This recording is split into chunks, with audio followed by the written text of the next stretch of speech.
Asikubingelele sikwamukele kule channel. Sicela uqiniseke uqinisele laphana ke usubscribe button.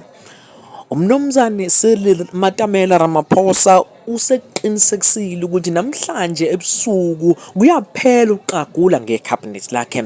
Umnomzane Cyril Ramaphosa kukhiphe incwadi lapho khona ke betshela zonke intatheli ukuthi ke uzobe live ku television esiteshini sakho SABC namuhla kumhla ka-30 June ku-2024 ezomemezela icabinet lakhe. Uzokhumbula ukuthi kube nezinkinga eziningi ukuthi ke eziphazamise yena kumnomzane Cyril Ramaphosa memezela icabinet lakhe phakathi kwakhe naye ne-DA lapho khona i-DA bifuna khona okungaphezulu kwaloko Cyril Ramaphosa ke ne-ANC abantu bazoyinikeza bona. Abantu ke besho bethi ke i-GNU iyawa kakhulukazi ke abama-opposition parties. Kodwa ke namhlanje sekuphelile uqaqulwa ngoba umnomzane Cyril Ramaphosa seshilo ukuthi uzomemezela icabinet lakhe.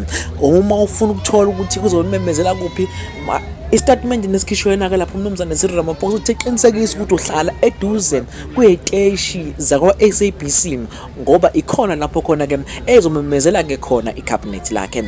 Noma ke wenza isiqiniseko ukuthi uyasubscribe ke kule channel ngoba uma seliqedile ukumemezela kumnomzane Cyril Ramaphosa icabinet lakhe nathi zobe sizoku nikeza ukuthi ke ngobani abakucabinet lakhe lapha ke umnomzane Cyril Ramaphosa ucela uqinise lapha ke usubscribe button ke ukuze uzothola zonke zishisa.